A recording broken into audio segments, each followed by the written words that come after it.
Hello everyone, आप सब कैसे हैं। मैं उम्मीद करता हूं कि बहुत अच्छे होंगे और अपनी पढ़ाई को बहुत अच्छे से कर रहे होंगे। मैं Akash Kumar वडाना ICT virtual classroom में आपका बहुत बहुत स्वागत करता हूं। मेरे प्यारे बच्चों, जैसे आपको पता है बेसिकली मेरे प्यारे बच्चों 9th क्लास है।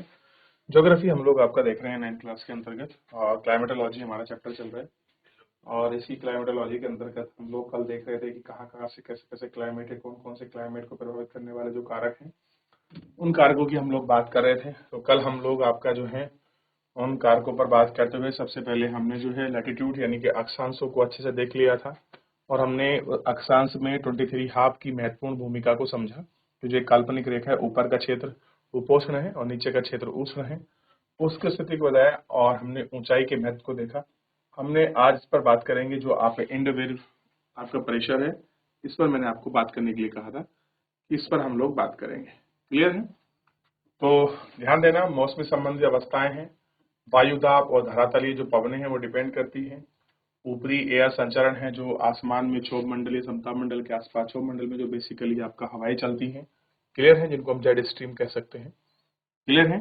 और वेस्टर्न डिस्टर्बेंस और जो आपका ट्रॉपिकल जो आपके साइक्लोन है वो क्या है, उन पर बात करेंगे। आइए सबसे पहले देखते हैं भारत में व्यापारिक उत्तर पूर्वी व्यापारिक पवनें कैसे हैं। उत्तर पूर्वी व्यापारिक पवनें यानी कि जो उत्तर पूर्व की दिशा से चलेंगी, यानी कि जो पवनें ऐसे चले, भाई यही तो है उत्तर पूर्व दिशा। और चल किस दिशा में रही है आपका आपका दक्षिण पश्चिम में। तो उत्तर पूर्व दिशा की हवा कहाँ चल रही है, दक्षिण पूर्व की दिशा की ओर चल रही है। क्लियर? तो उत्तर पूर्वी व्यापारिक पवनें जिनको हम क्या कहते हैं, ट्रेड विंड। तो ध्यान रखना, ट्रेड विंड की अगर आपसे दिशा पूछे तो ऑलवेज हमेशा याद रखिए जो व्यापारिक पवनें हैं, उत्तर पूर्वी व्यापारिक पवनें उत्तर पूर्व से चलती है। ठीक है, ये ध्यान रहेगा आपको। ये पवनें उत्तरी गोलार्ध में उपोष्ण कटिबंधीय है, यानी कि जो ऊपर का रीजन है वो उपोष्ण कटिबंधीय उच्च वायुदाब पेटी से उत्पन्न होती है। तो जहां से ये चल रही हैं, ये क्षेत्र कैसा है, हाई प्रेशर बेल्ट का है। कैसा है, high pressure belt. High pressure belt का मतलब है अगर प्रेशर हाई है तो टेम्परेचर कैसा होगा, लो रहेगा। ये बेसिकली मैकेनिज्म मैंने कल आपको समझा दिया था। दोबारा बताता हूं, कहीं पर आपका चित्र ध्यान दीजिए थोड़ा, जो आपके पवन का मैकेनिज्म समझिए। अगर टेम्परेचर हाई है तो ध्यान दीजिए जो प्रेशर होगा वो आपका लो होगा, और अगर टेम्परेचर लो है तो ध्यान दीजिए जो प्रेशर है वो कैसा होगा, हाई होगा। और हवा हमेशा हाई टू लो टेम्परेचर पर चलती है। ये एलपी कर लीजिए, क्या चलती है, हमेशा हाई टू लो पर चलती है। इतना आपको ध्यान रहना चाहिए। कह रही है दक्षिण की ओर बहती है। कोरियोलिस बल, कोरियोलिस बल को आपको पता होना चाहिए। कोरियोलिस बल क्या है, ये आपका कोरियोलिस बल को आपको देखना है। ठीक, ये जब पृथ्वी घूर्णन करती है उससे उत्पन्न होने वाला बल है। अब आप मुझे बताइए कि सबसे पहले कि कोरियोलिस बल का प्रभाव सर्वाधिक कहां होता है।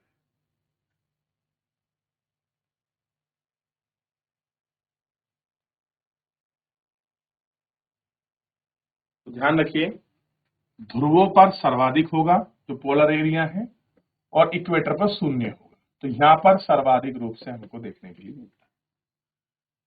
कह रहे कोरियोलिस बल के कारण ये क्या होती है, दाहिनी ओर विक्षेपित हो जाती है। अगर कोई हवा चल रही है कोरियोलिस बल में तो वो क्या होगा, जो हवा ऐसे जानी होगी वो ऐसे मुड़ जाएगी, और अगर कोई हवा ऐसे जानी होगी तो वो ऐसे मुड़ जाएगी। समझने का प्रयास कीजिए, ये कोरियोलिस यहाँ है। अगर कोरियोलिस प्रभाव नहीं होगा तो हवा कैसे चलेगी, इस तरफ सीधी चलेगी, और यहाँ कैसे चलेगी, नीचे चलेगी। लेकिन जब कोरियोलिस बल का प्रभाव होता है तो ये हवा क्या होती है, इस तरफ ना चलकर ये ऐसे मुड़ जाती है, ऐसे, और ये सीधी ना चलकर ऐसे मुड़ जाती है।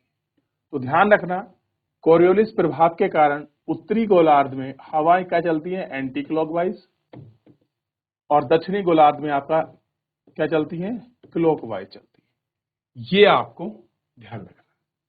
क्लियर है? अब देखिए, इन पवनों में नमी की मात्रा बहुत कम होती है क्योंकि ये स्थलीय भागों से आती है।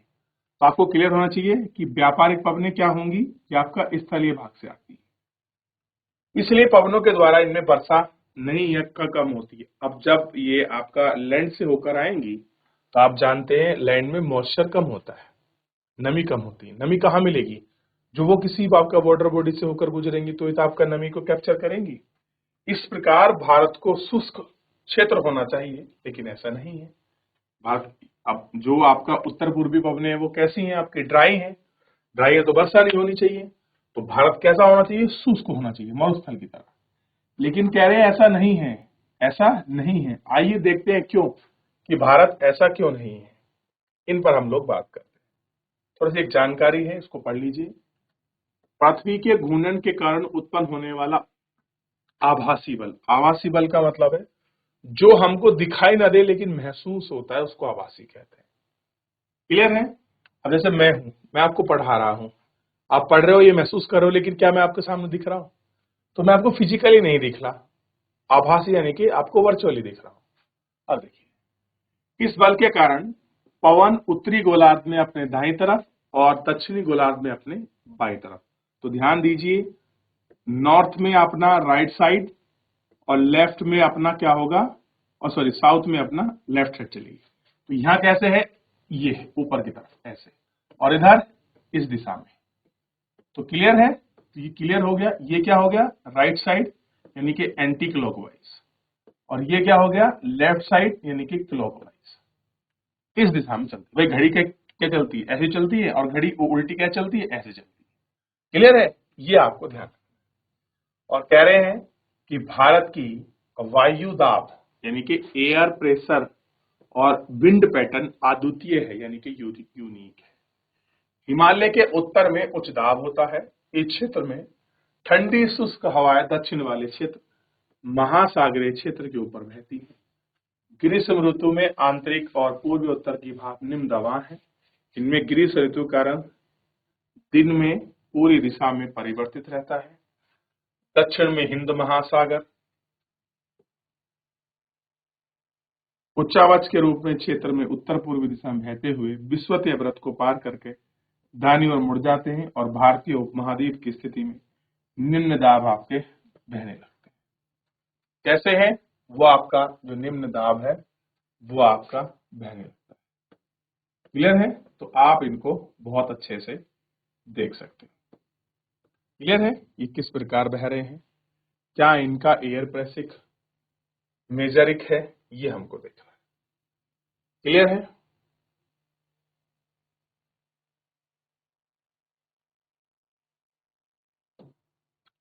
दक्षिण पश्चिम मानसून। अब दक्षिण पश्चिम मानसून है तो कहां से होगा? ये दक्षिण है, ये पश्चिम है। तो इस तरह से भारत की देखिए, तो कहां से उठेगा ये मानसून? इस दिशा में ऐसे उठेगा, कुछ ऐसे जाएगा, कुछ इसके सहारे से जाएगा।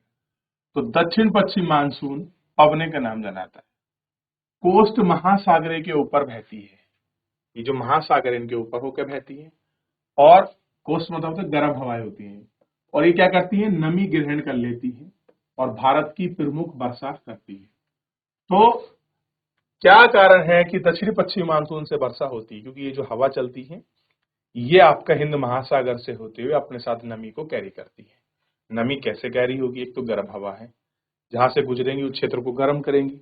गर्म करेंगे, अगर वाटर बॉडी गर्म कर रही है तो क्या होगा? वेपराइजेशन होगा। वो कण किनके अंदर आ जाएंगे?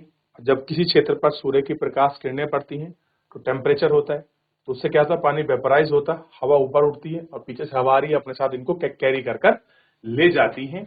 यही कहते हैं जो भी हवा आपके स्थल से आती है वो शुष्क होती है, अथवा जो हमारी एयर है, ये हवा है, जो पवन है, जो आपका किसी वाटर बॉडी के ऊपर से होकर गुजरती है, उसमें नमी की मात्रा होती है और वो वर्षा करती है। इस प्रदेश के ऊपरी भाग में वायु परिसंचरण पश्चिमी का प्रभाव प्रमुख रहता है। तो कहां से? तो पश्चिम दिशा का प्रभाव है वो ज्यादा रहता है।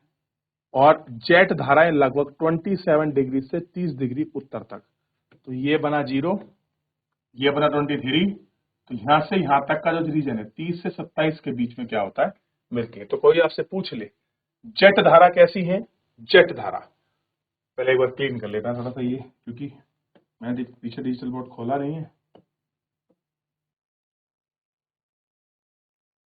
चलिए आगे बढ़ जाए। ये कहाँ मिलती है? 27 से 30 के बीच। इस क्षेत्र में उष्ण कटिबंधीय पछवा जेट कहती है। ये कैसी है? उष्ण कटिबंधीय पछवा जेट, जो पश्चिम धारा की दिशा से चलती है, गर्म हवाएं होती है, 27 से 30 डिग्री की मिलती है, यानी कि जो पश्चिम से पूर्व की ओर कंटिन्यूअस ऊपर चलती है, उन्हें कहते हैं जेट। और केवल कहाँ मिलती है? तो स्पेशली ध्यान रखना, कंफ्यूज नहीं होना है, ये केवल उत्तरी अक्षांश में 30 से 27 के बीच मिलती है, उष्ण होती है। कैसे बह रही है? इस दिशा में, इस दिशा में बह रही है। क्लियर है? ये इनको ध्यान रखना। क्लियर है? याद रहेगा। कह रही है भारत में ये जेट धाराएं ग्रीष्म ऋतु को छोड़कर पूरे हिमालय के दक्षिण में प्रवाहित होती है। कहां पर बह रही है ये आपका? ग्रीष्म ऋतु आपका है, ये जेट धाराएं ग्रीष्म ऋतु को छोड़कर पूरे हिमालय के दक्षिण में प्रवाहित होती है। हिमालय का जो रीजन है, अब देखिए ये हिमालय है, ये रीजन बन गया, इसका दक्षिण का क्षेत्र क्या होगा? ये नीचे वाला। कह रहे वहां प्रभावित होती है और इनके द्वारा उत्तर और उत्तर पश्चिम भाग, यानी कि उत्तर कौन सा रीजन होगा? ये वाला। और उत्तर पश्चिम कैसा होगा? उत्तर भी है और पश्चिम भी है, तो ये वाला रीजन, ये वाला रीजन में गर्मियों में सूर्य की आवासीय गति के साथ उपोष्ण कटिबंधीय पछवा जेट हिमालय के उत्तर में चली जाती है। अब जैसे टेम्परेचर शिफ्ट होगा सूर्य, उसी अनुसार ही कहां पहुंच जाती है? उत्तर की तरफ, यानी कि जो आप यहां बहनी चाहिए वो कहां चली गई? ऊपर की तरफ।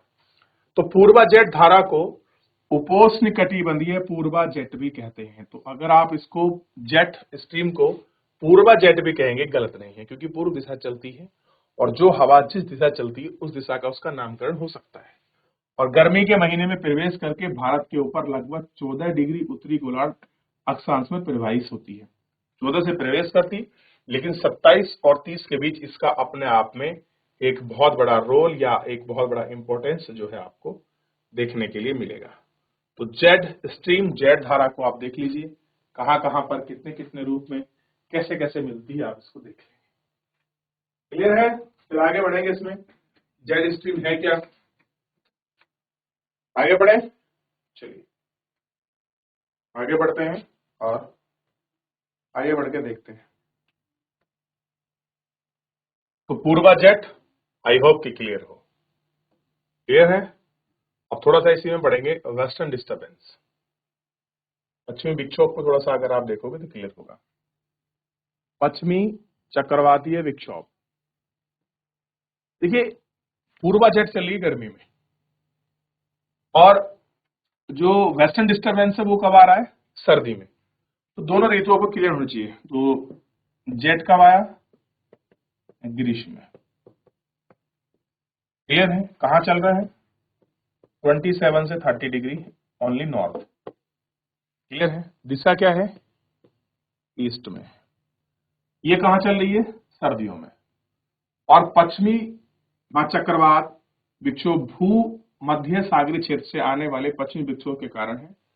भारत के उत्तर और उत्तर पश्चिमी, ध्यान दीजिए, उत्तर और उत्तर पश्चिमी ये रीजन है ना, इसमें ये जो रीजन है क्षेत्र को प्रभावित करती है। और यही क्षेत्र को कौन प्रभावित कर रहा है? उत्तर और उत्तर पश्चिम को जेट प्रभावित कर रहा है। उष्ण कटिबंधीय चक्रवात मानसूनी महीनों के साथ साथ अक्टूबर और नवंबर महीनों में आते हैं। तो आप जितने भी बारंबारता देखोगे, जो भी आपके ट्रॉपिकल टाइप के जो साइक्लोन आते हैं, वो अक्टूबर और नवंबर के महीने में हमको देखने के मिलते हैं। ये आपके पूर्वाग्रह के होते हैं और देश के तटीय क्षेत्रों में प्रभावित करते हैं। और आंध्र प्रदेश एक उड़ीसा के तट के पर द्वारा उनके विनाश के बारे में भी सुना होगा। और ये क्या क्या करते हैं? ट्रॉपिकल है तो कहां से चलेंगे? दक्षिणी पश्चिमी मानसून चलेंगे, और जब चलेंगे तो ये अपने साथ समुद्रीय जल को लेकर चलते हैं। और ये करते हैं उन जल को तट पर आके टकराते हैं, जिससे क्या होता? तटीय नुकसान यानी कि कोस्टल आपको देखने के लिए मिलते हैं। क्लियर है? अब ये थोड़ा सा यहाँ मैप समझाएंगे। अब जो हवा चली, देखिए अब ये क्या चल रहा है? ये क्या क्या चल रहा है? तो ये आप देखेंगे, अगर ग्रीष्म ऋतु है, थोड़ी शीत है, तो क्या चलेगा? पश्चिमी विक्षोभ। और अगर ग्रीष्म है क्या चलेगा, पूर्वा जेट, और ये रहा हिमालय तिब्बत का पठार और उसके दक्षिण में ही स्थित है। और जो चीज यहां से जाएगा मानसून उड़ के, वो अपने साथ क्या करेगा, वर्षा गरज क्या करेगा, कैरी करेगा। क्लियर है, इस क्षेत्र से ही होकर गुजरता है। ठीक हो गया। अब देखिए ये हवा कहाँ जा रही है, हिंद महासागर की अरब, एक शाखा इधर जाती है, एक इधर जा रही है, यही ऐसे वहां बढ़ती है ऊपर, एक इनके सहारे चली जाती है। ठीक है, देखिए बात करते हैं भारतीय मानसून की, इंडियन क्लाइमेट की। भारत की जलवायु मानसूनी पवनों से बहुत अधिक प्रभावित है। ऐसी है, मानसूनी पवनों प्रभावित है। ऐतिहासिक काल में भारत आने वाले नाविकों में सबसे ज्यादा मानसून परिघटना पर ध्यान दिया कि जो नाविक भारत आ रहे थे, ये जो भी ट्रेडर आते थे, वो बेसिकली भारत की जो मानसूनी वर्षा है उन पर ध्यान रखते थे। मान लीजिए अगर किसी को अरब देश से आना है, उसे कब आना चाहिए, जब आपकी पूर्व जेट चल रही है, वेस्टर्न डिस्टर्बेंस, क्योंकि जिस दिशा में वो जा रहे हैं उसी दिशा में हवा फोर्स लगाएगी, तो उनकी जहाज की गति क्या होगी, बढ़ जाएगी। क्लियर है। अब पवन तंत्र की दिशा को उल्टा जाने से के कारण लाभ हुआ, दिशा उलट जाने से लाभ हुआ, क्योंकि जहाज पवन के प्रवाह की दिशा पर निर्भर करते हैं, बिल्कुल। और अरबवासी जो व्यापार की तरह भारत आते थे, उन लोगों को पवन तंत्र का, इस मौसम उपकरण का मानसून का नाम दिया। मौसम की हवाओं में जो अल्ट पल्ट होती थी, इनका विशेष ध्यान रखते थे कि कब कौन सी हवा चलेगी, कब कौन सी मौसम चलेगी। अब मुझे बताइए, अभी मैं आपसे क्वेश्चन पूछता हूं, आजकल फिलहाल कौन सी हवा चल रही है, किस दिशा की हवा चल रही है? क्लियर है, पूर्व से चल रही है, पश्चिम से चल रही है, उत्तर चल रही है, दक्षिण पश्चिम चल रही है, या पूर्व पश्चिम चल रही है? कौन सी हवा की प्रधानता ज्यादा है आज अभी प्रेजेंट मौसम में, 2-4 दिन या हफ्ते 10 दिन में जो हवा चल रही है? क्लियर है। मानसून का प्रभाव उष्णकटिबंधीय क्षेत्र। अब उष्णकटिबंधीय क्षेत्र यानी कर्क रेखा के नीचे वाला क्षेत्र, यानी कि 20 डिग्री नॉर्थ 20 डिग्री साउथ, यानी कि दोनों गोलार्धों में, यानी कि इधर भी और इधर भी, नॉर्थ में भी और साउथ में भी, 20 डिग्री इधर और 20 डिग्री इधर। क्लियर है, के बीच रहता है। तो फिलहाल क्या है, मानसून इन दोनों के बीच रहता है। प्रक्रिया को समझने के लिए हमने निम्नलिखित तथ्य पर महत्वपूर्ण, पहला, स्थल और जल दोनों प्रॉपर्टी को बड़े अच्छे से समझिए, जल और स्थल। देखिए एक मैं चीज आपको बताऊं, स्थल जल्दी गर्म होते हैं, जल्दी ठंडे होते हैं, ये उनकी प्रॉपर्टी है। और ऐसा ही जल है, देर से गर्म होगा, देर से ठंडा होगा। क्लियर है। जल तथा स्थल गर्म और ठंडे होने की विभेदिक प्रक्रिया के कारण भारत में स्थल भाग पर निम्न दाब क्षेत्र उत्पन्न होता है। निम्न दाब क्षेत्र उत्पन्न होता है, देखिए विभेदीकरण कैसा, लो प्रेशर। लो प्रेशर कब होगा, जब कहीं टेम्परेचर ज्यादा होगा तो वहां प्रेशर कैसा होगा, लो बनेगा। टेम्परेचर हाई तो प्रेशर कैसा होगा आपका, लो होगा। जबकि इसके पास समुद्रों के द्वारा उच्च दाब का क्षेत्र बनता है, यानी कि जो समुद्र के पास है वहां क्या बनेगा, आपका हाई क्षेत्र बनेगा। तो एचपी कब बनेगा भाई, तो आपका पता होगा जब टेम्परेचर कैसा होगा, लो होगा, तभी तो क्या बनेगा, हाई प्रेशर बनेगा। ग्रीष्म ऋतु के दिनों में अंत तक उष्णकटिबंधीय अभिसरण क्षेत्र, इंटर ट्रॉपिकल कन्वर्जन जोन, गर्मी के दिनों में, यानी कि वो क्षेत्र, ये देखिए 0 डिग्री, तो जब हवा इधर से भी आएगी, इधर से भी आएगी, इधर से भी आएगी, जब हवा दोनों गोलार्धों की आती है और 0 से 5 के बीच जब मिलती है, इस क्षेत्र को बोलते हैं ITCZ, inter tropical conversion zone. ठीक है, यही क्या है, इंटर ट्रॉपिकल कन्वर्जन जोन, जब दोनों गोलार्धों की हवा आकर 0 से 5 डिग्री पर मिलती है। तो कह रहे ग्रीष्म के दिनों में उष्णकटिबंधीय अभिसरण क्षेत्र यानी कि ITCZ बनती है। ठीक, और स्थिति में गंगा के मैदान की ओर खिसक जाती है। अब जो स्थिति यहां बननी थी 0.5 के आसपास, अब ये थोड़ी चीजें क्या बनेंगी, अब जैसे सूर्य की स्थिति होगी नीचे की तरफ होगा तो आपके नीचे शिफ्ट होगी ये, अगर सूर्य ऊपर होगा तो ऊपर की तरफ शिफ्ट होगी। होता क्या है, जो स्थिति यहां बननी थी 0 से 5 के बीच, अब सूर्य ऊपर शिफ्ट हो गया तो ये गंगा के रीजन के आसपास चला गया, यानी कि 23 के आसपास से वहां ऊपर निकल गया। ठीक, और क्या हुआ, विषुवत रेखा प्राय 5 डिग्री उत्तर में स्थित होता था, मानसून के गर्त के नाम से जाना था। तो बेसिकली कहा था 5 डिग्री उत्तर में स्थित था, लेकिन शिफ्ट हो गया ऊपर की तरफ। आप दूसरा देखिए, हिंद महासागर मेडागास्कर। आप हिंद महासागर को देखिए और मेडागास्कर को देखिए, मैं दिखा देता हूं, अभी इसमें है मेडागास्कर बना हुआ। ये रहा हिंद महासागर इशारा, और ये है मेडागास्कर, ये मेडागास्कर है। तो आपको क्लियर होगा कि कहाँ की बात हम लोग कर रहे हैं। तो हिंद महासागर और मेडागास्कर के पूर्व में लगभग, पूर्व मतलब इधर वाला हिस्सा 20 डिग्री दक्षिण यानी कि नीचे के ऊपर हाई प्रेशर बनता है। अब ये मान लीजिए ये अफ्रीका है, ये मेडागास्कर है, दक्षिण में है, और इसके आसपास जो आपका 20 डिग्री का क्षेत्र है, यहाँ क्या बन गया, हाई प्रेशर बन गया। हाई प्रेशर कब बना, हाई प्रेशर तब बना होगा जब आपका टेम्परेचर लो होगा। अब यहाँ हाई प्रेशर है तो भारत में जो स्थिति बनेगी, ये वाले में यहाँ क्या होगा, लो प्रेशर रहेगा। क्लियर है? तो क्या बना, क्षेत्र बना, और यह उच्च वायु दाब का क्षेत्र स्थित है। और आप देख रहे हैं मेडागास्कर में क्या बना है, हाई प्रेशर, हाई प्रेशर बन गया भाई। तो इस स्थिति में भारतीय मानसून प्रभावित है, और ग्रीष्म ऋतु में तिब्बत का पठार बहुत अधिक गर्म हो गया। अब जो आपका तिब्बत प्लेट्यू है, टेम्परेचर बहुत ज्यादा है, तो आपका प्रेशर कैसा बनेगा भैया, लो बनेगा, जिसके परिमाण स्वरूप समुद्र तल से लगभग 9 किलोमीटर की ऊंचाई पर ऊर्ध्वाधर वायुधारा उच्च दाब का निर्माण होता है। अब टेम्परेचर तिब्बत में है, उसके आसपास का जो आपका रीजन रहेगा, टेम्परेचर ज्यादा होने की वजह से क्या बनेगा आपका, देखिए वहां तो लो प्रेशर बन गया, लेकिन वायु की धारा में क्या बनेगा, 9 किलोमीटर की ऊंचाई पर हाई प्रेशर बनेगा। अब हाई प्रेशर बन रहा है यानी कि टेम्परेचर कम है ऊपर जाकर, ठीक है। तो इससे भी क्या होता है, हवा एक दिशा में धारा पकड़ती है। ग्रीष्म ऋतु में हिमालय क्षेत्र में पूर्वाजेट धाराओं का संबंध ग्रीष्म ऋतु प्राय ऊपर होता है। ग्रीष्म मौसम है, गर्मी के दिनों में हिमालय का क्षेत्र है, कौन सा, उत्तर और उत्तर पश्चिमी क्षेत्र, उनके साथ क्या होती है, ये सारी चीजें हैं, और उष्णकटिबंधीय पूर्वाजेट धाराओं का प्रभाव इसमें रहता है। पूर्वाजेट जो पूरब से चल रही हैं और 27 से 30 के डिग्री के बीच, तो ये सारे ऐसे फैक्टर हैं जो मौसम को प्रभावित करते हैं।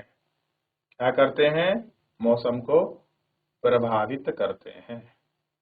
चलिए, तो देख लिया मौसम को प्रभावित करने वाले क्षेत्र क्या क्या हैं, इनको थोड़ा सा एक बार देख लीजिए। चलिए आगे बढ़ रहे हैं। तो इतना हमें क्लियर हो गया कि भाई अगर ये आपका तिब्बत का क्षेत्र गर्म होगा, टेम्परेचर ज्यादा है, ठीक, तो यहाँ लो प्रेशर बन जाएगा। ठीक है, क्या बनेगा, लो प्रेशर, और जहां हवा इकट्ठी होती है वहां पर क्या बन जाता है, प्रेशर। आप थोड़ा सा एक चीज पढ़ लीजिए, मैं भी पढ़ा था, ITCZ, इंटरट्रॉपिकल कन्वर्जन जोन,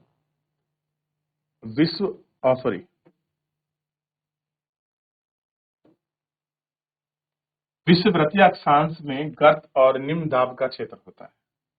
उत्तर पूर्वी,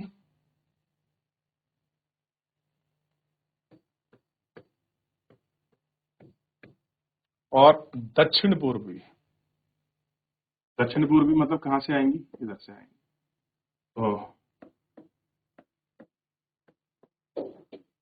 क्षेत्र, व्यापारिक पवनें जहां आपस में मिलती है, वह क्षेत्र ITCZ कहलाता है।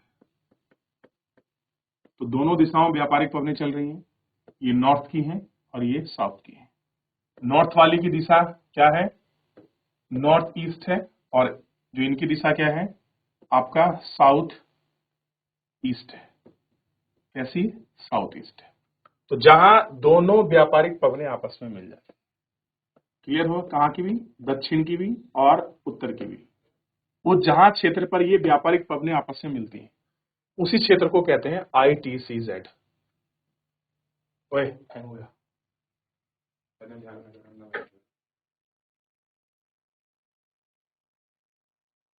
क्या कहते हैं इनको, ITCZ। तो ऊपर से नॉर्थ ईस्ट की दिशा चलती आ रही है, साउथ में साउथ ईस्ट की दिशा चलती आ रही है, जहां ये दोनों पवनें आपस में मिल जाती हैं, उनको ही कहते हैं ITCZ, inter tropical conversion zone, अंतः उष्णकटिबंधीय अभिसरण क्षेत्र।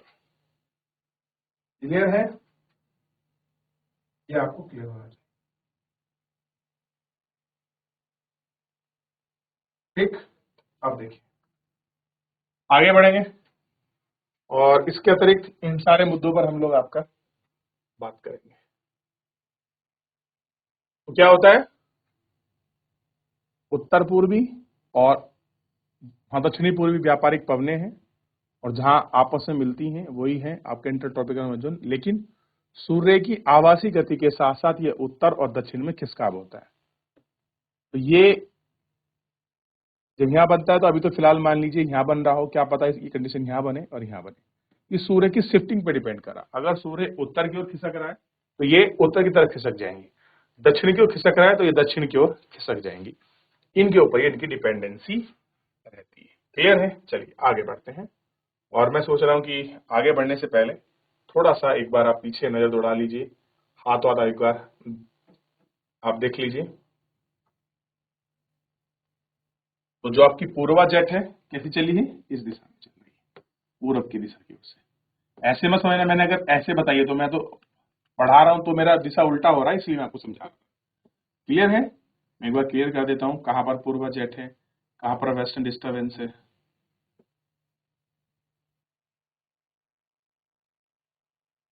ये जो हवा है जो इस तरह ऐसे चल रही है, ये है आपका पूर्वा जेट। क्लियर हो गया? ये क्या है? पूर्वा जेट। ठीक, और जो ये यहां चलती है तिब्बत के ऊपर से इधर से होते हुए जो पूरब की दिशा की ओर चल रही है, ये क्या है आपका? ये पश्चिमी जेट है। पश्चिमी जेट, ये वेस्टर्न डिस्टर्बेंस कहते हैं इन्हें। और ध्यान रखना ये कब चलती है? शीत ऋतु में। और ये कब चलती है? ये आपका ग्रीष्म ऋतु में चलती है। बाकी सामान्य परिसंचरण तो हवाएं जो है वो तो आपका मूव करती ही रहती हैं, और मूव करने का कारण है आपका हाई प्रेशर से लो प्रेशर। तो जहां पर हाई प्रेशर होगा हवा तुरंत लो प्रेशर में भरने के लिए जाएगी। क्लियर है? ये टेम्परेचर वेरिएशन की वजह से। ठीक है, इतना ध्यान रखेंगे आप लोग। ठीक, इतना पढ़ लेंगे तो आपको बिल्कुल क्लियर हो जाएगा क्या स्थिति है। ठीक है, चलिए। तो ये आपने देख लिया अरब सागर की स्थिति कैसी है। ITCZ को मैंने आपको बताया है कि दोनों व्यापारिक पवनें हैं। ये किधर से आ रही हैं? उत्तर पूर्व से। ये किधर से जा रही हैं? आपका दक्षिण पूर्व से। ये कहाँ जा रही हैं? ये तो क्या दिशा इनकी उल्टी हो रही है, दक्षिण पूर्व से। तो ये जो क्षेत्र बन रहा है यही है ITCZ। ये क्या है? व्यापारिक पवन। ये सारी क्या है? व्यापारिक पवन है। क्लियर है? ध्यान रहेगा इतना। व्यापारिक पवनें वगैरह कैसी हैं, शीत जेट कैसी हैं। क्लियर है? तो अगर ये आपको क्लियर हो रही है, तीन घटना को आपको इंपोर्टेंट मानना है। तिब्बत का पठार गर्म हो रहा है, उसके 9 किलोमीटर के ऊपर बनना लो चाहिए, लेकिन बन कैसा रहा है? हवा इकट्ठी होने के कारण हाई प्रेशर बन रहा है। ग्रीष्म ऋतु का जो क्षेत्र है वेस्टर्न डिस्टर्बेंस, वो आपका वहां का क्या बन रहा है? आपका पूर्वा जेट चल रही है, यानी कि प्रेशर हाई हो रहा है वहां भी। और स्थल की कंडीशन मैंने आपको बता दी है। हिंद महासागर मेटागास्कर की स्थिति और ITCZ क्यों बनती है ये मैंने आपको समझा दी और बता दी है। यहाँ तक कोई डाउट, कोई क्वेरी किसी बच्चे का हो, एक बार देख लीजिए मेरे प्यारे बच्चों। क्लियर है? अगर आपको कोई डाउट, कोई क्वेरी है तो आप देख सकते हैं, नहीं तो एक बार घर जाकर रिवीजन करिए। कोई डाउट, कोई क्वेरी होगा नेक्स्ट लेक्चर में लेंगे। फिलहाल आज के लिए इतना ही, धन्यवाद।